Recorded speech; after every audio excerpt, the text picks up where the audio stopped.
Hello friends, income tax के cases की series में आज जो केस हम डिस्कस करेंगे वो इस चीज को लेकर के है कि यदि किसी एसएससी का टीडीएस कोई डिडक्टर डिडक्ट कर लेता है और रेवेन्यू उस टीडीएस का बेनिफिट उस एसएससी को नहीं देता, तो इस बेनिफिट को ना देना क्या एक एडमिनिस्ट्रेटिव फेलियर माना जाएगा इनकम टैक्स डिपार्टमेंट का। और दूसरे शब्दों में, यदि कोई डिडक्टर टैक्स डिडक्ट करने के बाद उसको जमा नहीं करता, तो क्या इनकम टैक्स डिपार्टमेंट खाली इस वजह से एसएससी से ये टैक्स रिकवर कर सकता है कि एसएससी के 26 एएस में ये टीडीएस रिफ्लेक्ट नहीं कर रहा। ये इशू हमने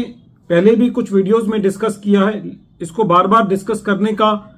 कारण ये है क्योंकि ये इशू काफी सारे एसएससीज के सामने आता है, जिसकी वजह से एसएससीज को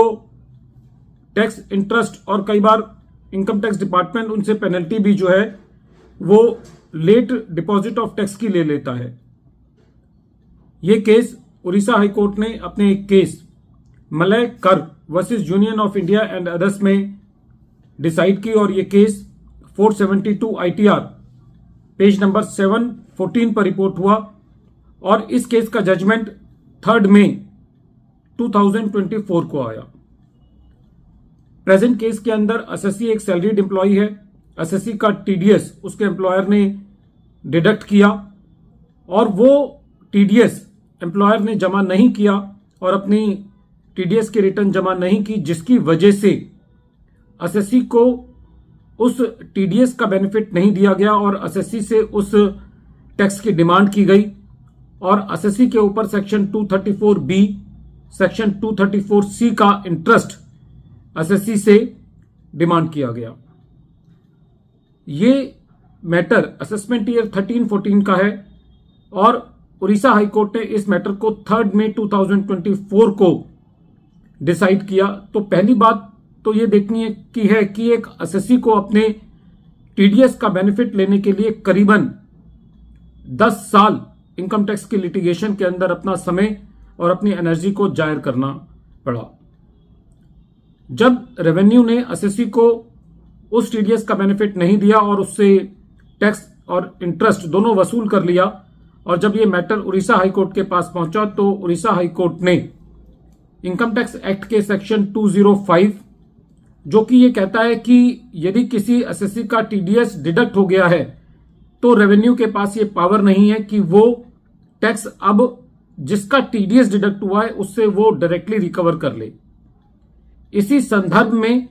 central board of direct taxes का सर्कुलर है 1 जून 2015 का, जो कि सेक्शन 205 के बिल्कुल अलायंस में है और जिस सर्कुलर के अंदर फील्ड ऑफिसर्स को ये डायरेक्शन दी गई है कि यदि एसएससी का टीडीएस डिडक्ट हो गया है और वो उसके 26 ईयर्स में रिफ्लेक्ट नहीं करता या डिडक्टर ने उसको जमा नहीं किया है, तो ये फील्ड ऑफिसर्स इस टैक्स को जिसका टैक्स डिडक्ट हुआ है उससे डायरेक्टली रिकवर ना करें। जब ये पूरा मैटर उड़ीसा हाईकोर्ट ने सुना तो उड़ीसा हाईकोर्ट का ये कहना था कि प्रेजेंट केस के अंदर जो टीडीएस एसएससी के 26 ईयर्स में रिफ्लेक्ट नहीं कर रहा है वो टैक्स उससे रिकवर नहीं किया जा सकता और यदि रेवेन्यू ने ये टैक्स एसएससी से रिकवर कर लिया है तो ये टैक्स एसएससी को इंटरेस्ट के साथ वापसी किया जाना चाहिए। उड़ीसा हाईकोर्ट का प्रेजेंट केस में ये कहना था कि यदि कोई टीडीएस डिडक्ट हो गया है और रेवेन्यू उसका बेनिफिट एसएससी को नहीं दे पा रहा है, उस एसएससी को जिसका ये टीडीएस काटा गया है,